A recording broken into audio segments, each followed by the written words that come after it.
자, 오늘이 벌써 2013년도의 마지막 주일입니다.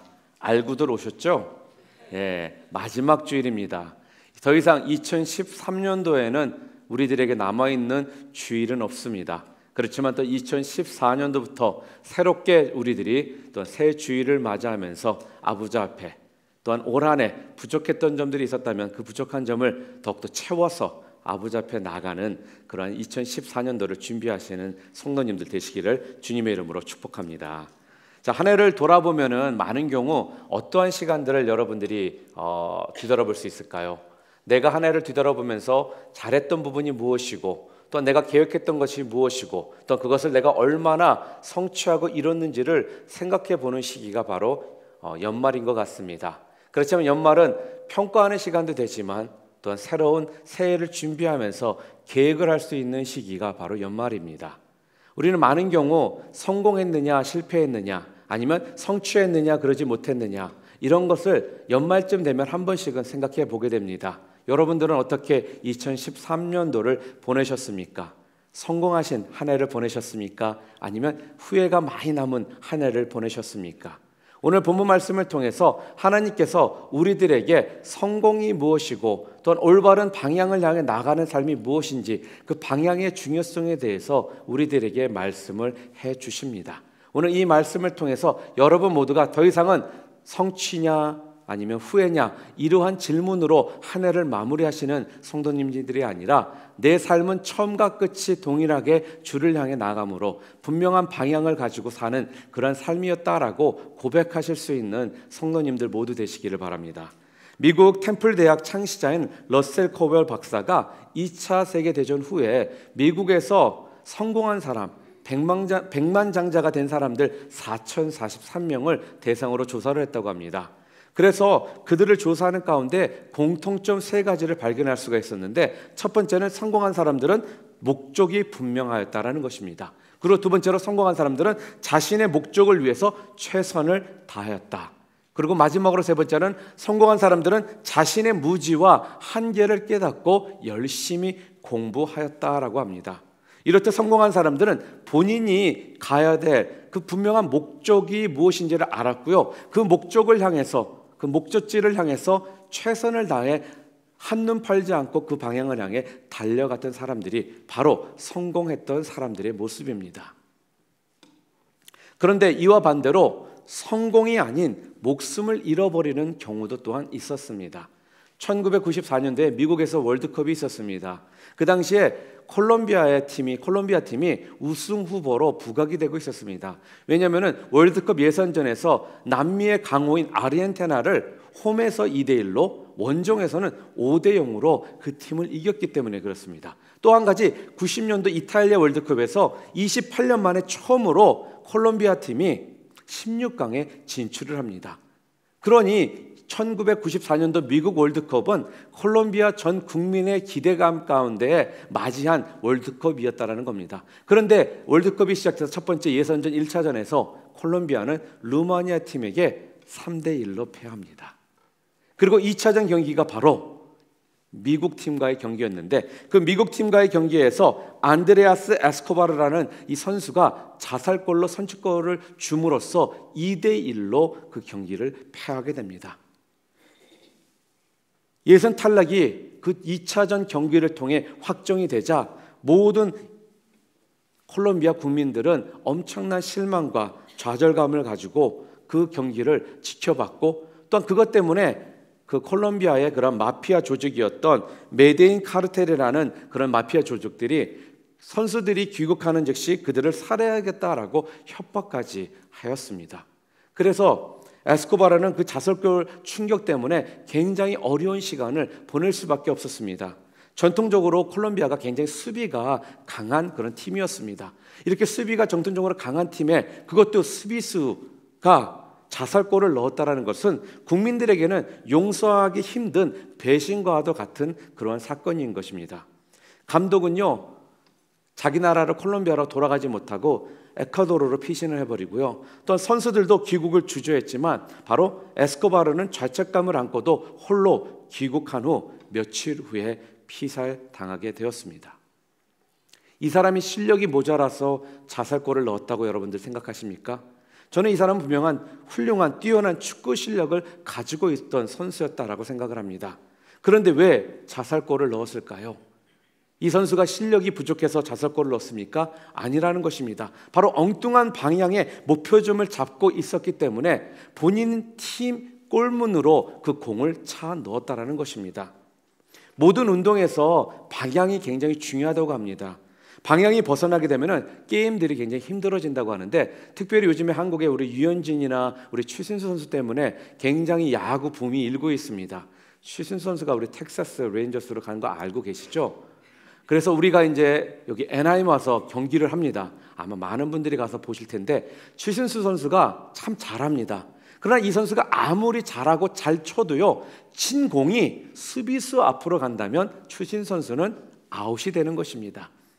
또한 축구에서도 어떻습니까? 아무리 공을 잘 차고 멋있게 차고 프리킥을 찰 수 있는 선수라 할지라도 상대방 골문을 향해 차야 되는데 반대 방향, 자기네 팀 골문을 향해 볼을 찼다라면은 그 볼을 다시 본인들의 팀의 그 위치로 끌고 오는 데는 굉장히 어렵고 시간 또한 낭비가 된다는 것입니다. 골프들 좋아하십니까? 골프 쳐보신 분들 아마 아실 겁니다. 골프를 폼 멋있게 잡고 쳤습니다. 폼 하나는 다들 탈구자 아니에요? 그러나 그 볼이 숲속을 향해 나가버립니다. 그리고 또한 볼이 또 연못에 빠져버립니다. 그러면 우리는 어떻습니까? 그 빠져버린 연못에 있는 그 공, 아니면 숲속으로 간 그 공을 정상적인 방향으로 다시 끌어오기 위해서는 많은 에너지가 소모가 된다는 것입니다. 우리의 인생도 마찬가지입니다. 정상적인 방향에서 벗어나잖아요. 확실히 우리의 삶은 고달퍼질 수밖에 없습니다. 오늘의 주제가 그래서 방향의 중요성입니다. 우리의 인생이 엉뚱한 방향으로 만약에 나아가지 않으려면요, 우리가 해야 될 것이 무엇이냐? 바로 하나님께서 우리에게 주신 그 목표가 분명히 무엇인지를 우리가 알아야 된다는 겁니다. 성경을 보게 되면은 무엇보다도 우리 예수님의 삶을 통해서 많은 교훈의 말씀들을 우리들에게 주고 계십니다. 예수님의 삶을 통해서 보면은요, 예수님께서는 방향을 벗어나지 않는 삶을 사셨던 분이라는 것을 우리가 너무나도 잘 알 수가 있습니다. 오늘 본문 말씀 마가복음 10장 45절에도 예수님께서는 인자가 온 것은 섬김을 받으려 함이 아니라 도리어 뭐라고요? 섬기려 하고 자기 목숨을 많은 사람의 대속물로 주려 함이니라 라고 성경은 말씀하고 있습니다. 여러분 잘 알다시피 예수님께서 십자가상에서 마지막으로 하신 말씀이 있습니다. 그게 무슨 말씀일까요?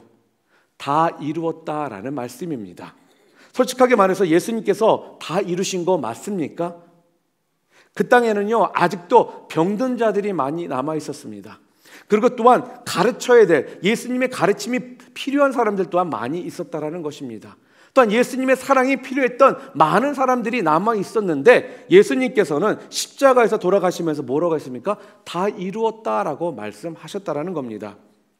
솔직하게 어떻게 본다면은, 어떻게 우리 인간의 시각으로 본다면 예수님께서는 10% 일도 못하고 십자가상에서 돌아가신 것 같습니다. 그런데도 예수님은 어떻습니까? 다 이루었다라고 당당하게 고백하시고 십자가에서 돌아가셨다라는 거예요. 자, 주님은 아직도 하셔야 할 일들이 많은 것 같은데 왜 다 이루었다라고 말씀을 하셨을까요? 여러분 궁금하지 않으십니까? 그것은 하나님께서 예수님에게 맡기신, 그에게 정해져 있는 일을 예수님께서 끝내셨기 때문에 예수님은 다 이루었다라고 그렇게 고백을 하신 것입니다. 그분이 할 수 있는 일, 또 그분이 하고 싶은 일, 그분이 해야 한다고 들어왔던 일이 아니라 그분에게 맡겨진 그 일을 예수님께서는 이 땅에서 마무리하셨기 때문에 예수님께서는 당당하게 자신 있게 십자가상에서 다 이루었다라고 고백을 하신 것입니다. 예수님에게는요, 다른 사람들에게 없는 특별한 능력이 많으셨습니다. 그러나 그 중에서도 저는 탁월한 주님의 능력이 있다면 저는 이거라고 생각합니다. 무엇일까요? 바로 하나님께서 그분에게 주어진 그 방향을 한 번도 벗어나지 않고 사셨던 예수님의 그 능력된 삶이라는 것입니다. 하나님께서 주신 목표를요, 한 번도 벗어나 본 적이 없다라는 말씀이에요. 오직 그 목표를 향해서 좌로나 우로나 치우치지 않고요, 계속적으로 걸어가셨던 분이 바로 우리 예수님이시라는 것입니다. 당시 예수님이 가지신 능력으로 할 수 있었던 일들이 얼마나 많았겠습니까? 폭풍을 잔잔케 하시는 그 능력으로요, 정치적인 지도자가 되실 수도 있었고요. 또한 오병이어의 기적을 통해서 배고픈 민족의 지도자가 되실 수도 있었고요. 또한 가르치는 그 실력으로 율법 교사가 되실 수도 있었습니다. 또한 고치는 능력으로, 병 고치는 능력으로 의사가 되실 수 있었던 분이 바로 우리 주님이셨다는 것입니다. 하지만 그분에게 이 모든 능력이 열려 있었지만 그분은 오직 한 가지 목표에만 충실하셨습니다. 그분이 가진 모든 능력을 그 한 가지를 이루기 위해서 예수님께서는 사용하셨다는 것입니다. 단 한 시간도 엉뚱한 일에 시간을 낭비한 적이 없으셨습니다. 또한 단 한 순간도 엉뚱한 목표를 때문에 방황하신 적도 없었다는 것입니다. 그러나 그 목적이 무엇이라 여러분들은 생각하십니까? 그리고 또 그 목적이 무엇이라고 주님께서는 말씀하고 계십니까? 바로 그것은 다른 것이 아니라 갈보리 십자가의 길이었습니다. 인간에게 경배를 받는 그런 것이 목표가 아니라 인간을 뭐라고요? 섬기기 위해서 이 땅에 오셨다라고 주님은 말씀하셨습니다. 또한 인간들을 희생제물로 사용하려고 이 땅에 오신 것이 아니라 자기 자신이 인간의 희생제물이 되시고자 이 땅에 오셨다라는 것입니다. 우리 주님의 마음은요, 철저히 이 한 가지 목표를 가지고 앞을 향해 나아가셨던 분이 우리 주님이셨습니다. 제자들이요, 주님께 이렇게 얘기합니다. 주님, 놀라운 기적의 역사들이 일어나니 사람들이 주님을 굉장히 따릅니다. 주님, 계속적으로 이들을 가르치시고 이런 얘기 하지 않았겠습니까? 그런데 예수님께서는 어땠습니까? 그 순간 그 자리를 떠나셨다라는 겁니다. 그리고 다른 곳으로 가서 내가 다른 지역에도 복음을 전해야 된다라고 말씀을 하십니다. 또는 오병이어의 기적이 일어나고 나니까 어떤 일이 벌어집니까? 사람들은 예수님을 왕으로 세우려고 합니다. 그런데 예수님은 그 상황 가운데 그냥 있지 않으시고 그곳을 떠나셨다라는 것입니다. 여러분, 왜 그냥 그렇게 예수님께서 떠나셨다고 생각하십니까? 무엇 때문에 그렇지요? 바로 그것은 예수님께서 이 땅에 오신 목적이 아니기 때문에 그렇습니다. 사람들에게 환영받고 사람들에게 좋아하는 그런 모습 가운데 서 있는 것이 예수님의 목적이 아니라 진님은 이 땅에서 사람들의 요청 때문에 좌로 우로 흔들리는 삶이 아니라 오직 주님이 주신 십자가상의 그 길을 걸어가시는 것이 진정한 예수님이 가셨던 목적이었기 때문에 예수님은 사람들의 그런 요청에도 조금의 반응도 보이지 않고 꿋꿋이 본인이 가셔야 될 길을 걸어가셨다는 겁니다. 어떻게 보면 우리 예수님처럼 끊고 맺는 것이 정확하신 분도 아마 없을 것입니다. 하나님의 뜻이라며 단호하게 예수님은 거절하십니다. 사람의 요구에 이리저리 끌려다니지 않으셨던 것입니다. 그것 때문에, 그 이유 때문에 예수님은 3년이라는 짧은 공생의 기간을 통해서 하나님께서 부여하신, 하나님께서 정해놓으신 일들을 완벽하게 이루실 수 있었던 것입니다. 우리 주님은 절대 방향에 벗어나는 삶을 살지 않으셨습니다. 그렇기 때문에 예수님께서는 당당하게 자신 있게 다 이루었다라고 십자가상에서 말씀하실 수 있었던 것입니다. 사랑하는 성도 여러분, 여러분의 삶도 바로 주님의 삶처럼 방향을 벗어나지 않고 오직 하나님의 부르심의 목적에 합당한 삶이 되어서 여러분 모두가 다 이루었다라고 고백하시면은 승리의 인생이 되시기를 주님의 이름으로 축복합니다. 자, 그런데 예수님께서 이렇게 분명히 성경을 통해 우리들에게 그 모습을 보여주셨습니다. 자, 그런데 우리는 왜 머리로는 알고 있는데 그러한 삶을 우리가 지금 살지 못하고 있을까요? 또 무엇 때문에 방향을 제대로 붙잡지 못하고 왔다 갔다 하면서 벗어난 삶을 계속적으로 살고 있을까요? 여러분, 알고 싶지 않으십니까? 도대체 그 이유가 뭘까요? 바로 이 땅에서 우리들이 하나님께서 부여하신 목적을 잘 모르기 때문에 그렇습니다. 여러분 알다시피 잠언 29장 18절에 보게 되면 이런 말씀이 나옵니다. 묵시가 없으면 백성이 방자히 행하거니와 율법을 지키는 자는 복이 있느니라. 지금 여기서 묵시가 없으면 백성이 뭐 한다고요? 방자히 행한다라고 성경은 말을 합니다. 묵시라는 말은 영어로는요, revelation and vision이라는 그런 하나님이 주신 인생의 목적의 그 의미를 뜻하고 있습니다. 그리고 또한 방자히 행한다라는 말은요, 곱비 풀린 망아지처럼 산다라는 의미입니다. 이 말씀은 완전히 자포자기한 사람처럼 인생을 허비하며 사는 모습을 지금 말하는 것입니다. 묵시, 무엇입니까? 이 땅에서 하나님께서 우리들에게 부여해 주신 그런 분명한 목적, 분명한 그 목적을 우리가 모르면 바로 방자히 사는 삶을 산다라는 거예요. 고삐 풀린 망아니처럼 이리저리 돌아다니는 그런 인생을 낭비하는 삶을 살 수밖에 없다라는 거예요. 뭐가 없으면요? 하나님이 우리들에게 부여해 주신 그 목적을 우리가 모를 때예요. 그럴 때 우리의 삶이 이렇게 될 거라고 성경은 분명하게 지금 우리들에게 말씀해 주고 있습니다.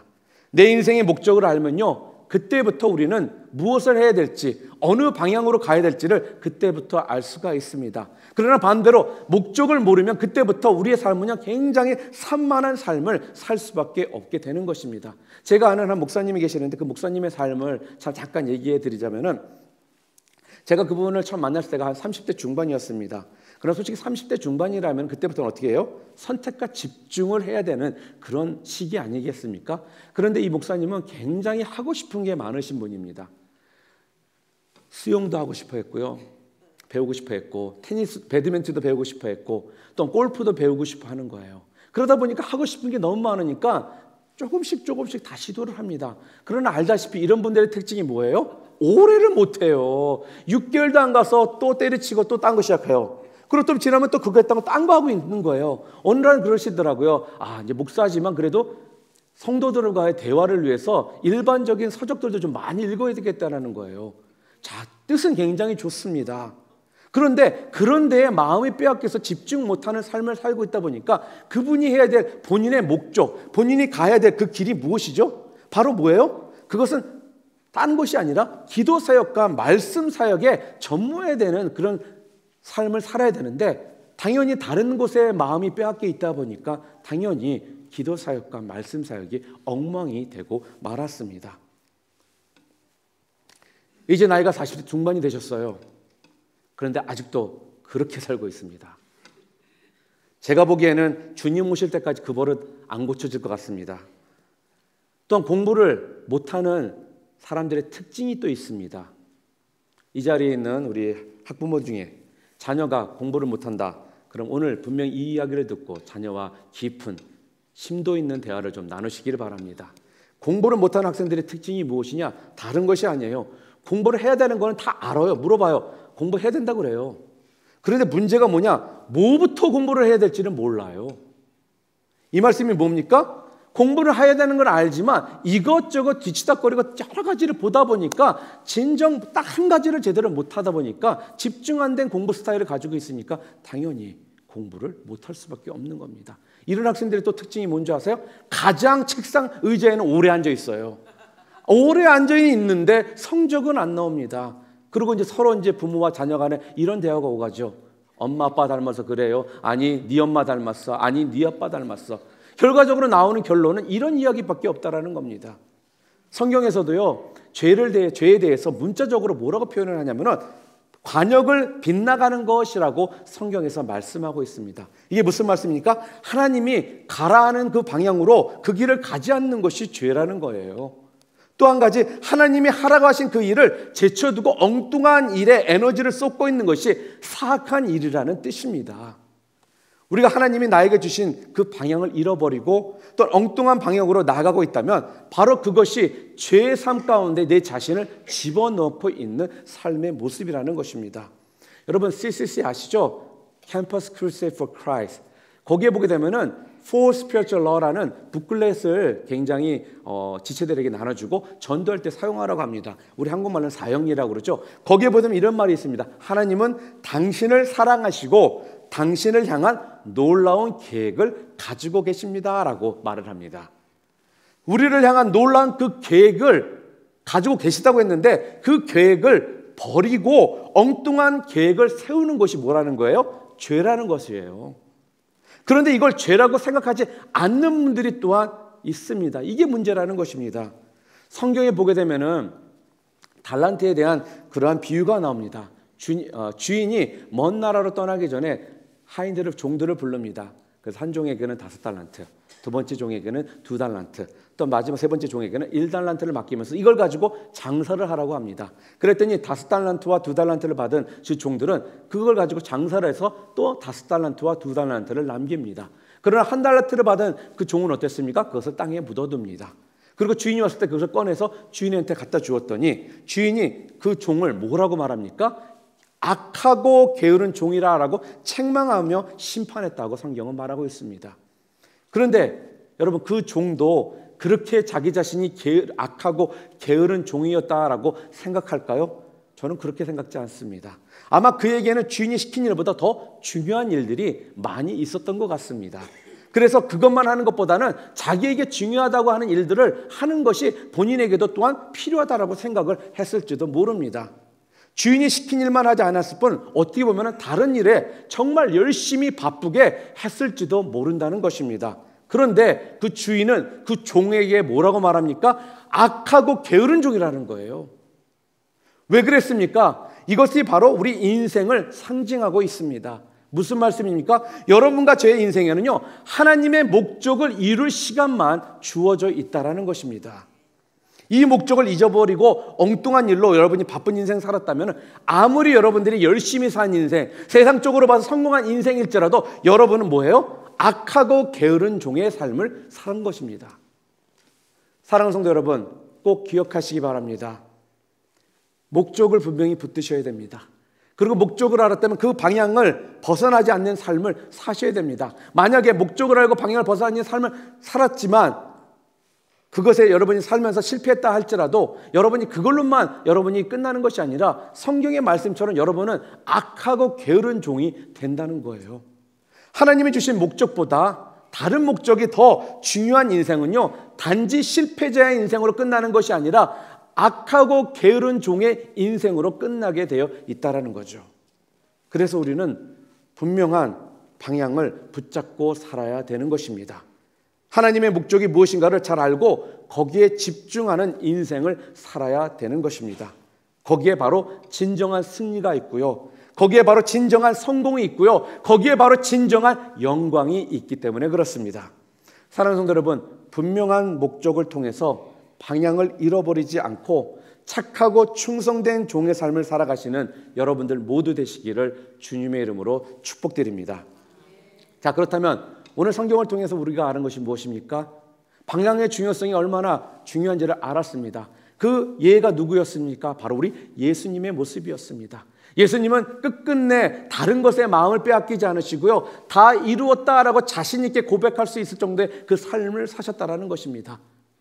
그런데 우리들이 왜 그런 삶을 머리로는 알고 있는데 우리 삶을 통해 그런 모습들이 나타나지 않는다고 제가 말씀드렸습니까? 성경은 뭐라고 합니까? 바로 하나님으로부터 온 그 목적을 우리가 붙들지 못했기 때문에 그렇다고 성경은 말합니다. 그 목적을 붙드셔야 됩니다. 그러나 그러기 위해서 우리가 올바른 방향으로 내가 지금 가고 있는지에 대해서 어떻게 또한 우리들이 알 수 있을까요? 가긴 가고 있습니다. 그러나 이것이 하나님이 원하시는 그 올바른 방향인지를 우리가 어떻게 알 수 있느냐는 것입니다. 그것을 위해서 성경은요, 세 가지 우리 자신들을 좀 점검할 수 있는 세 가지 점검 리스트를 우리들에게 주고 있습니다. 첫 번째 질문이 무엇이냐? 우리가 올바른 길로 방향을 잃어버리지 않고 지금 가고 있는지에 대한 첫 번째 질문해야 될 상황이 무엇이냐? 나는 하나님의 계획에 부합되게 사는가라는 질문입니다. 무슨 말씀입니까? 나는 하나님의 계획에 관계되어서 지금 살고 있느냐라는 것이에요. 로마서 8장 28절에 보게 되면 우리가 알거니와 하나님을 사랑하는 자 곧 그의 뜻대로 부르심을 입은 자들에게는 모든 것이 합력하여 선을 이룬다라고 성경은 말씀하고 있습니다. 어떤 학자는요, 이 성경 말씀을 또 이렇게 번역을 하더라고요. 우리가 하나님을 사랑하고 그분의 계획에 부합되게 산다면 우리에게 일어나는 모든 일은 결국 우리에게 유익이 된다는 것을 우리가 안다라고 말하고 있습니다. 모든 것이 합력하여 선을 이루는 조건은요, 다른 것이 아니라 우리 하나님을 사랑하는 자가 되면 되고요, 또한 그의 부르심에 순종하는 삶을 사시면 되는 것입니다. 우리가 하나님을 사랑하고 그의 부르심에 순종하며 사는 삶은 어떤 삶이라고 여러분들이 생각하십니까? 다른 데서 찾을 거 없는 것 같습니다. 주님께서 이 땅에 오신 그 목적이 무엇인지를 우리가 알면 그러한 삶을 우리가 살 수 있게 되는 것입니다. 주님이 이 땅에 어떠한 목적을 가지고 오셨다고 했습니까? 영광 받기 위해서 이 땅에 오셨습니까? 아니면 인간들을 대신 희생제물로 사용하고자 이 땅에 오셨다고 했습니까? 아니죠. 예수님께서는 이 땅에 섬김을 받으려고 온 것이 아니라 섬기려고 오셨다라는 것입니다. 그리고 그것으로만 끝난 것이 아니라 자기 자신을 희생제물로 드리기 위해서 이 땅에 오셨다라고 분명 그가 이 땅에 오신 목적이 무엇인지 분명히 우리들에게 말씀해 주셨습니다. 예수님처럼 산다는 것은 다른 것이 아닙니다. 예수님이 하라는 것, 또 예수님이 말씀하신 그 목표에 우리가 함께 동참하면 바로 우리가 예수님처럼 사는 삶을 살 수 있게 되는 것입니다. 그래서 우리의 목표는 뭐가 되어야 될까요? 바로 영혼 구원입니다. 예수님은 딱 한 가지 이 땅에 오신 이유는 영혼 구원을 위해 이 땅에 오셨다라는 겁니다. 그러기 위해서 우리 또한 그 목적에 합당한 삶을 살기 위해서는 성도님들과 저 또한 영혼 구원에 올인할 수 있는 삶을 살아야 된다는 것입니다.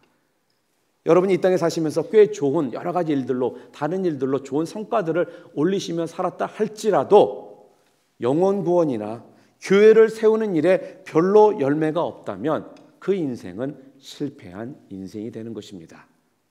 아직도 여러분의 일이 중요하십니까? 내 비전이 중요하십니까? 또한 내 인생이 중요하십니까? 만약에 아직까지도 그렇다면 여러분들은 여러분의 인생의 목적을 아직 찾지 못하신 것입니다. 지금까지는 내 일이 중요했고 내 인생이 중요했고 내 비전이 중요했다면 이제부터는 주님의 일이 중요해지고 주님의 비전이 중요해지고 주님을 위해 사는 삶이 더 중요한 사람이 되시기를 주님의 이름으로 축복합니다. 내가 하고 싶은 일을 하는 것이 아니라요, 하나님께서, 주님께서 나를 통해 하시고자 하는 일을 중요하게 생각하고 그것을 위해 내 삶을 드리는 삶을 사는 것을 어떻게 보면 성경은 지금 우리들에게 말씀해 주고 있는 것입니다. 또한 두 번째로 내가 방향을 잃지 않고 그 올바른 목적에 맞는 지금 삶을 살고 있는지 점검할 수 있는 두 가지 점검 리스트는 뭐냐? 나의 능력이 무엇인가? 이 질문입니다. 로마서 12장 3절에 보게 되면요, 내가 주신 은혜로 말미암아 내게 주신 은혜로 말미암아 너희가 각 사람에게 말하노니 마땅히 생각할 그 이상의 생각을 품지 말고 오직 하나님께서 각 사람에게 나누어 주신 믿음의 분량대로 지혜롭게 생각하라라고 성경은 지금 말하고 있습니다. 여기서 마땅히 생각할 그 이상의 생각을 품지 말고 말하고 있죠. 또한 믿음의 분량대로 지혜롭게 생각하라고 성경은 지금 말하고 있습니다. 이게 무슨 말씀입니까? 각 사람에게 허락된 믿음의 수준이 있고요, 또한 분량이 있고요, 한계가 있다라는 것입니다. 이걸 넘어서서 너무 지나친 열정과 비전을 품지 말라는 그 말씀입니다. 본문을 필리스역에서는 이렇게 번역합니다. 자기의 능력을 바로 평가하라 라고 말씀하고 있습니다. 자신의 능력을 감안하지 않고요, 마음의 소원만을 품고서 절대 살면 안 된다는 것입니다. 비록 내 마음에 품은 것이 많을지라도, 큰 것이 있을지라도 그것들이 이루어지지 않을 수 있는 것들이 너무나 많기 때문에 그렇습니다. 그렇기 때문에 우리가 해야 될 게 뭐예요? 감당할 수 없는 것을 자꾸 쫓아가지 말라라는 거예요. 쫓아가지 말고, 잘못하면 쫓아가다 보면은 그때 가서는 어떤 일이 벌어질 수가 있습니까? 몽상가가 될 수 있다라는 것입니다. 그래서 우리가 해야 될 일이 무엇입니까? 내가 하나님이 주신 나의 능력을 바르게 평가하는 것입니다. 바르게 평가하는 방법이 의외로 굉장히 간단합니다. 무엇일까요? 그게 뭐냐? 이 일을 이루기 위해서 내가 할 수 있는 것과 할 수 없는 것을 구분짓는 것입니다. 그래서 내가 할 수 있는 일이라면 최선을 다해 열심을 다해 하시길 바랍니다. 그러나 내가 할 수 없는 일이라면 어떻게 해요? 하나님께 맡기시고 기도하시는 것입니다. 이러한 모습이 우리들에게 필요하다는 것입니다. 사랑하는 성도 여러분, 여러분들의 능력을 바르게 평가하시기 바랍니다. 그리고 절대로 그 선을 벗어나지 않도록 조심하시기 바랍니다. 만약 그 선을 넘어가려고 한다면 붙드시기 바랍니다. 어떻게 해요? 때려서라도 자기 자신을 구타해서라도 막으시길 바랍니다. 그래야지만 여러분들은 죄의 길로 가지 않게 됩니다. 만약 그렇지 못할 때 여러분들은 목표는 있고 또한 본인이 지금 할 수 없는데도 불구하고 그것을 하겠다고 했을 때는 잘못해서는 여러분의 삶은 죽도 밥도 안 되는 그러한 결과를 나중에 초래하실 수 있습니다. 마지막으로 세 번째, 올바른 방향으로 내가 지금 가고 있는지 그렇지 않은지를 알 수 있는 세 번째 점검 리스트가 뭐냐? 나는 지금 하나님을 섬기고 있는가라는 질문입니다. 누가복음 2장 49절에 보게 되면요, 예수님께서 이르시되 어찌하여 나를 찾으셨나이까? 내가 내 아버지 집에 있어야 될 줄을 알지 못하셨나이까 하시니라고 성경은 말씀합니다. 이 당시 예수님이 12살 정도밖에 되지 않으셨습니다. 그런데 예수님이 12살 되던 때 벌써 하나님의 부르심이 무엇인지를 예수님은 알고 계셨습니다. 그렇기 때문에 내가 내 아버지 집에 있어야 될 줄을 알지 못하셨나이까? 라고 이렇게 말을 하고 있는 것입니다. 그런데 이것을 말하신 후에 예수님께서는 어떻게 하셨습니까? 그때부터 제자들을 불러 모으셨습니까? 아니면 기적의 역사들을 보여주셨습니까? 아니면 사역을 시작하셨습니까? 아니라는 것입니다. 예수님께서는요, 알고 있었지만, 부르심이 무엇인지를 알고 있었지만 하나님의 때를 기다리셨다는 것입니다. 자, 그러면 하나님의 때가 올 때까지 뭘 하셨습니까?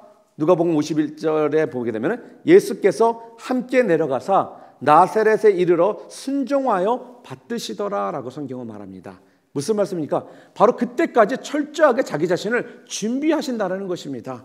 그래서 하나님께서 자기에게 맡기신 삶의 현장으로 돌아가서 그 삶에 충실한 삶을 예수님께서는 사셨다라는 겁니다. 비록 하나님께서 자기 자신을 부르신 그 목적이 뭔지를 알았지만 그때가 하나님의 때가 아니라는 걸 알았기 때문에 어떻게 했다라는 거예요? 삶의 현장으로 돌아간 거예요.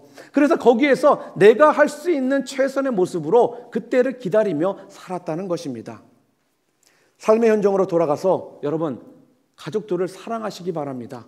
직장으로 돌아가셔서 열심히 일하시기 바랍니다. 또한 교회에 오셔서 성도를 섬기시고 믿음 안에서 여러분의 신앙생활이 뜨거워질 수 있도록 노력하시기 바랍니다. 이것이 바로 지금 뭐라는 거예요? 하나님을 섬기는 자의 모습이라는 거예요. 이것이 진정 섬기는 자의 모습이라는 거예요. 그러나 우리는 어떻습니까? 순간순간마다 은혜 받고 어떤 일들만 생기면은 그때부터 우리는 오버하기 시작합니다. 그때부터 모든 사람들이 다 목사가 되는 줄 알아요. 모든 사람들이 선교사가 되어야 되는 줄 압니다. 모든 사람들이 무슨 리더가 되어야 되는 줄 아는데 그런 것이 하나님께서 원하시는 섬김의 모습이 아니고 하나님을 섬기는 모습이 아니라는 거예요. 하나님께서는요, 때를 기다리기를 원하십니다.